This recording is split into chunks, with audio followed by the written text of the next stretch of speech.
થી સાહેબ મારે બીજું ઘર થી એક દારૂ છૂટી ગયો, બીજું ઘર થી 3 છોકરા છોડ્યા. એ દારૂ પીતો તો 3 છોકરા છોડ્યા, બીજું ઘર થી આયે એવું મળ્યું. આખી જિંદગી બરબાદ થઈ ગઈ દારૂ દારૂ દારૂ. પરંતુ આખા ગુજરાતમાં આ છૂટી આપી દેવી જોઈએ. વેણી હાજે હકે રોટલા ના ખાધે હોજે જઈને દારૂ નાલ દે. દારૂ પી ના આવે ને તોફાન ચાલુ કરે. પેલા તો પૈસા જ કમાવા ને સાહેબ. હે ઈના છોકરા જીવાડો, અમાર નહીં જીવાડવાનું. અમારી મહેનત કરેલી હું કરવાની. હા બધું બંધ થવું જોઈએ સાહેબ. આ ગરીબ ની જિંદગી બગડી ગઈ બૈરામની. તમને પજે લાગુ સરકાર અડ્ડા બંધ જ કરો. હેલો મિત્રો નમસ્કાર. આજના વિડીયોમાં આપણે ગુજરાતમાં ગાંધીનગર ગિફ્ટ સિટીમાં અમુક નિયમોને આધીન જે દારૂની છૂટ આપવામાં આવી છે તેના ઉપર સાધુ સંતોએ જે પ્રતિક્રિયા આપી છે તેની વાત કરવી છે.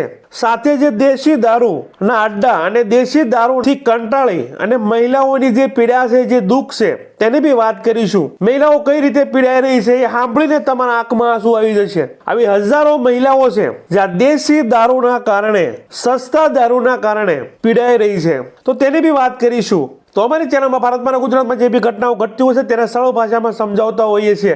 આવા નવા વિડીયો જોવા માટે અમારી ચેનલને તમે સબસ્ક્રાઇબ કરી દેજો. બાજુનું બેલ આઇકન છે તેને ઓલ સિલેક્ટ કરો, જેથી કરી અમારો વિડીયો અપલોડ થાય તરત જ તમને નોટિફિકેશન મળી જાય. વિડીયોની શરૂઆત કરીએ. દારૂના કારણે બગડે એની સાહેબ જિંદગી.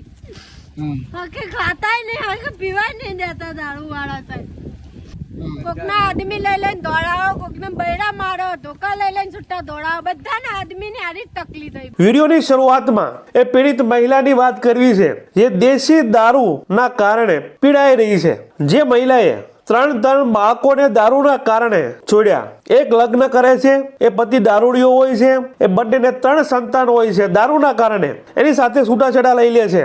તેના 3 છોકરા પણ તે દારૂના કારણે છોડી દે છે. તે તેના પિતાની સાથે રહે છે, બાદમાં બીજા લગ્ન કરે છે, તો એ પતિ પણ દારૂડિયો નીકળે છે. આવી હજારો મહિલાઓ છે જે પીડાઈ રહી છે, વિધવા થઈ છે, કામ કરે છે છતાં સાંજે તેના પતિના પાટા ખાવા પડે છે, એનો માર ખાવો પડે છે.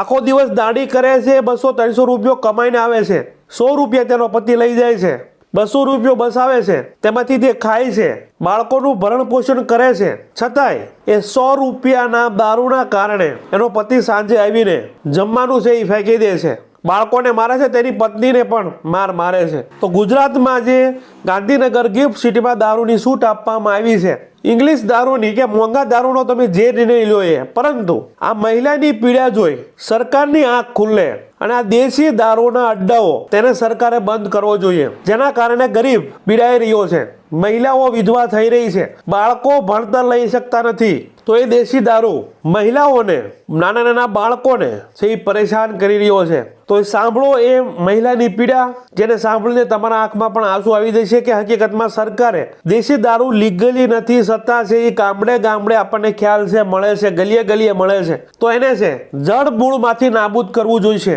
સાંભળો એ મહિલાની પીડા. શું થયું છે? ભઠ્ઠી વાળો બધાની જિંદગી બગાડે.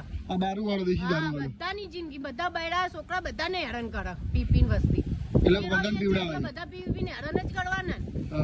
એટલે અડ્ડા વાળાને જ લઈ જાઓ સાહેબ, બહુ હેરાન કરે. બધાને પીવડાવે માલ ને, પણ મારે આવીને ઘરે હેરાન કરે. હા બધું બંધ થવું જોઈએ સાહેબ. આ ગરીબની જિંદગી બગડી ગઈ બૈરામની. રોશો નહીં બેન, તમે રોવો છો કેમ? બૈરામની જિંદગી બગડી ગઈ દારૂ ડેમને છે. દારૂના કારણે, દારૂના કારણે બગડે એની સાહેબ જિંદગી. હકે ખાતાય નહીં, હકે પીવાય નહીં દેતા દારૂ વાળા સાહેબ. પતિ કઈક મહિલાને હેરાન કરે સાહેબ. બધાને આવું જ તકલીફ છે. એ બાજુ કોકના આદમી લઈ લઈને દોડાવો, કોકને બૈરા મારો, ધોકા લઈ લઈને છૂટા દોડાવો. બધાના આદમીને આરી તકલીફ થઈ. દારૂ ચીદરી ની બધાને હેરાન કરે. શું તમે અહીંયા બકરા ચરાવો છો? હા બકરા ચારવા આયા. બકરા ચરવા આયા એમ? તો કમાવો છો શું બીજું પૈસા? ભંગાર વેણી ખાઈએ સાહેબ, બીજું કોઈ કરતા નહીં. તમારા પતિ શું કરે? એ 2 જણા ધંધો કરીએ વેણી. વેણી હાજે હકે રોટલા ના ખાધે હોજે જઈને દારૂ નાલ દે. દારૂ પી ના આવે ને તોફાન ચાલુ કરે. પેલા તો પૈસા જ કમાવાય ને સાહેબ. હે ઈના છોકરા જીવાડો, અમાર નહીં જીવાડવાનું. અમારી મહેનત કરેલી હું કરવાની. તમને પજે લાગુ સરકાર અડ્ડા બંધ જ કરો. સરકાર બહુ હેરાન થવાય. આખી જિંદગીની માં પડી છે. કઈક રોઈને કઈક મહિલા મરી જાય આમાં. સહન ના થાય એટલે શું કરવાનું? હરખું થઈ જાય સાહેબ, તમારે પજે લાગીએ બહુ હરખું થઈ જાય. દારૂ છોડાવો ને તો આ બંધ થઈ જાય ને તો બહુ હરખું થઈ જાય. અને કેટલી મહિલાઓને સુખ થઈ જાય, ગઈક મહિલાઓને સુખ થઈ જાય. તમારા બેન છે, કેટલી ઉંમર છે બેન? છોકરાઓ છે તમારે? નથી સાહેબ, મારે બીજું ઘર થી એક દારૂ છૂટી ગયો, બીજું ઘર થી 3 છોકરા છોડ્યા. ભાઈ બી દારૂ પીવે એ દારૂ પીતો તો 3 છોકરા છોડ્યા, બીજું ઘર થી આવે એવું મળ્યું. આખી જિંદગી બરબાદ થઈ ગઈ. દારૂ દારૂ દારૂ. મહિલાઓને સુખ જ નહીં, એક ઘર છોડો તો બીજા માં એવું ને એવું મળે. કઈ સુખ નહીં મળતું સાહેબ. આર્યું દારૂના કારણે કેટલી મહિલાઓની જિંદગી ખરાબ થઈ છે. કેટલી મહિલાઓની જિંદગી ખરાબ થઈ ગઈ. એક સુખ માટે એક ઘર છોડો ને બીજું કરો તો એ એવું મળે. એટલે મહિનાની જિંદગી બગડી જ જવાની ને સાહેબ. એક સુખ મારા નાના નાના છોકરા મેં મેલે નાનું ઘર માંડ્યું કે આ સુખ હાલશે, તો આ દારૂ વાળો નીકળ્યો. આ એવા ધંધા. દારૂ બંધ જ થઈ જાય તો બહુ સારું, બહુ સુધરી જાય. ગઈ પબ્લિકની દુવાઓ તમને સરકારને લાગે. જે રીતે તમે આ મહિલાની પીડા સાંભળી, આવી હજારો મહિલાઓ છે. આ તો એક માત્ર ઉદાહરણ છે. વિડીયોની સામે બોલી છે કે મારો પતિ, અમે ભંગાર વીણીએ છીએ, ભંગાર વેચીએ છીએ, 200-300 રૂપિયા આવે છે તો એમાંથી એ પૈસા લઈ જાય છે. 2-3 દારૂની પોટલી લઈ આવે છે અને અમે જે 100-200 રૂપિયા ટકનું કરીને ટકનું ખાઈએ છીએ. 10-20નું તેલ, એકાદું બકાલું અને મરી મસાલા લઈ એને 100 રૂપિયાનું છે એ રાંધીને ખાતા હોય છે. ત્યારે એ 100 રૂપિયાનો દારૂ પીધેલો પતિ છે એ ઘરે આવે છે, રસોઈ ઢોળી નાખે છે, બાળકોને પરેશાન કરે છે, એ મહિલાઓને પાટા મારે છે, હેરાન કરે છે. અને એ મહિલાને આ બીજો પતિ છે, દારૂના કારણે પેલો પતિ છે તેની સાથે છૂટાછેડા લઈ લીધા અને દારૂના કારણે નાના નાના 3 બાળકોને પણ એને છોડી દીધા. છતાં આ બીજો પતિ બીજું ઘર કર્યું છે એ પણ દારૂડિયો નીકળે છે. તો આવા હજારો પરિવાર છે, આવી હજારો પીડિત મહિલાઓ છે જે પીડાઈ રહી છે, કામ કરી રહ્યા છે છતાં સાંજે છે એ ખાવા પામતા નથી, ભૂખ્યા સૂઈ જવું પડે છે. તો આની ઉપર સરકારે જડમૂળમાંથી આનો નિકાલ કરવો પડશે. હવે આગળ આપણે ગુજરાતમાં ગાંધીનગર ગિફ્ટ સિટીમાં જે દારૂની નિયમોને આધીન જે છૂટ આપવામાં આવી છે એના ઉપર સાધુ સંતોનું શું કહેવું છે? સાધુ સંતોની પ્રતિક્રિયા તમે સાંભળો. જો દારૂની છૂટ આપવાથી ગુજરાતમાં ગરીબી દૂર થાય અને રાજ્યનો આર્થિક સ્તર એ ઊંચું આવે અને ગુજરાતમાં એક આર્થિક સમાનતા સ્થપાતી હોય તો આ નિર્ણય યોગ્ય છે. અને જે કોઈ દારૂ પીતા હોય અને એને દારૂ પીવાથી પોતાનું સ્વાસ્થ્ય અને પરમેનન્ટ શાશ્વત આનંદની જો પ્રાપ્તિ હંમેશા વધતી હોય તો હંમેશા ન કેવલ ગિફ્ટ સિટીમાં પરંતુ આખા ગુજરાતમાં આ છૂટી આપી દેવી જોઈએ. અને જે લોકો દારૂ નથી પીતા અને એનું સ્વાસ્થ્ય કદાચ બગડતું હોય કે આધ્યાત્મિક શાશ્વત સુખનું સ્તર ડાઉન થતું હોય તો પછી એ લોકોએ પણ પીવાનું ચાલુ કરી દેવું જોઈએ. પરંતુ જો એમાં ફેરફાર ન થતો હોય તો એ લોકોએ એ સિદ્ધ કરવું જોઈએ કે અમે દારૂ પીધા વગર પણ અમે હેપી છીએ અને અમારો શાશ્વત સુખનો જે સ્તર છે એવું ને એવું રહે છે. સરકાર દ્વારા હાસ્યાસ્પદ નિર્ણય લેવામાં આવ્યા. ગીતા જયંતિના પવિત્ર દિવસે પહેલાં તો એવું કહેવામાં આવે છે પોલીસ કમિશનર દ્વારા કે અમદાવાદ શહેરના પોલીસ કોન્સ્ટેબલ જે ડ્રિંક એન્ડ ડ્રાઈવમાં પકડાય તેમને ઇનામ આપવામાં આવશે.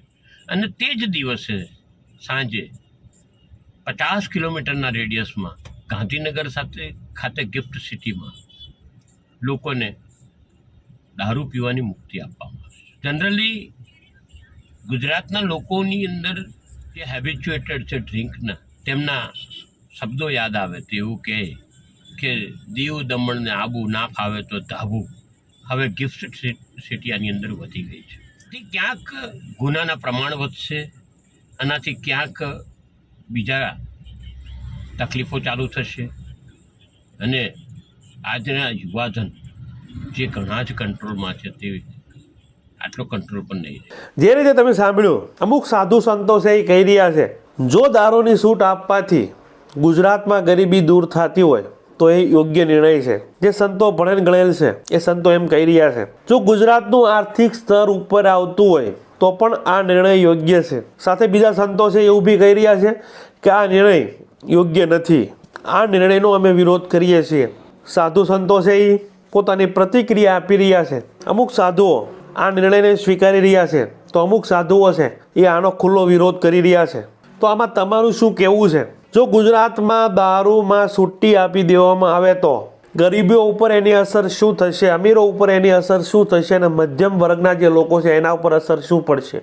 મારા ખ્યાલ પ્રમાણે કદાચ આ દેશી દારૂ પીવાનું સ્તર છે એ ઘટી શકે છે અને દેશી દારૂના કારણે લોકો મરી રહ્યા છે, જેનો ઘર પરિવાર બેહાલ થઈ રહ્યો છે, એનું સ્તર પણ ઘટી શકશે.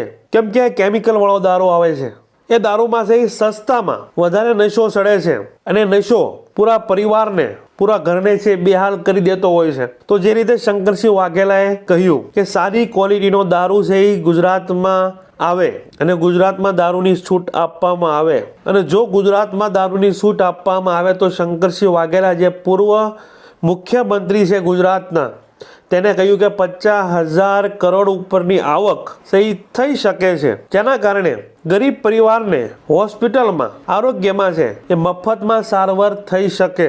હાલ એવી યોજનાઓ છે જ, છતાં કદાચ જેના ઘરે ગેસ કનેક્શન છે, જે ગરીબ વર્ગમાં આવે છે એ લોકોને કદાચ ગેસ સિલિન્ડર પણ તમે ફ્રીમાં આપી શકો. જે કંઈ ગરીબોને અને મધ્યમ વર્ગને જીવન જરૂરી વસ્તુ છે તેમાં એ પૈસાનો સરકાર ઉપયોગ કરી શકે, જેના કારણે ગરીબ અને મધ્યમ વર્ગને પણ ફાયદો પહોંચી શકે. હાલ ગુજરાતમાં દારૂ તો મળી જ રહ્યો છે, ઇંગ્લિશ બી મળે છે, દેશી બી મળે છે, જેવો જોવે એવો મળે છે, પરંતુ એ બ્લેકમાં મળે છે. 200, 300 કે 500ની બોટલ છે 1500, 2000માં મળે છે. એ પૈસો સરકાર પાસે જતો નથી, એ બ્લેકમાં જે બુટલેગરો છે એ કમાય છે અને બુટલેગરોની ઉપર બી એના આકા બેઠા છે, એને બી હપ્તો પહોંચતો હોય છે. એટલે આ બ્લેક પૈસો દરેકના ખિસ્સામાં જાય છે. દારૂ તો ગુજરાતમાં પીવાય જ છે, દારૂની છૂટ આપશો તો એ સસ્તામાં એનો એ દારૂ છે એ જે લોકો પીવે છે એ લોકો પી શકશે. હાલ દારૂબંધી છે છતાં પીવે જ છે, તો છૂટ આપી દો તો બી પીવાના જ છે. તો સરકાર છે આના ઉપર યોગ્ય નિર્ણય લે, જેનાથી ગરીબ મધ્યમ વર્ગ જે દારૂ પીવાના શોખીન છે એ દરેક લોકોનું ધ્યાનમાં રાખીને યોગ્ય નિર્ણય લેવામાં આવે. અને મુખ્ય વાત કે આવી જે પીડિત મહિલાઓ છે જેના ઘર પરિવાર છે એ ખોવાઈ ગયા છે આ દારૂના નશામાં, તો એનું છે એ ખાસ નોંધ લઈ અને આ દારૂ જે દેશી દારૂ છે તેને છે જડ મૂળમાંથી બંધ કરાવવામાં આવે.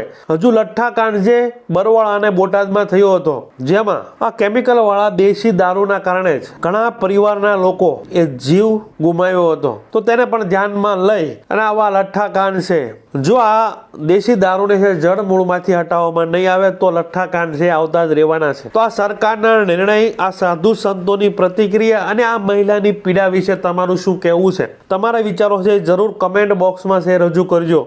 અમારી ચેનલમાં ભારતમાં અને ગુજરાતમાં જે બી ઘટનાઓ ઘટતી હોય છે તેને સરળ ભાષામાં સમજાવતા હોઈએ છીએ. આવા ને આવા વિડીયો જોવા માટે અમારી ચેનલને તમે સબસ્ક્રાઇબ કરી શકો છો. બાજુનું બેલ આઇકન છે તેને ઓલ સિલેક્ટ કરો, જેથી કરી અમારા વિડીયો અપલોડ થાય તરત તમને નોટિફિકેશન મળી જાય. Thank you. નેક્સ્ટ વિડીયોમાં મળીએ.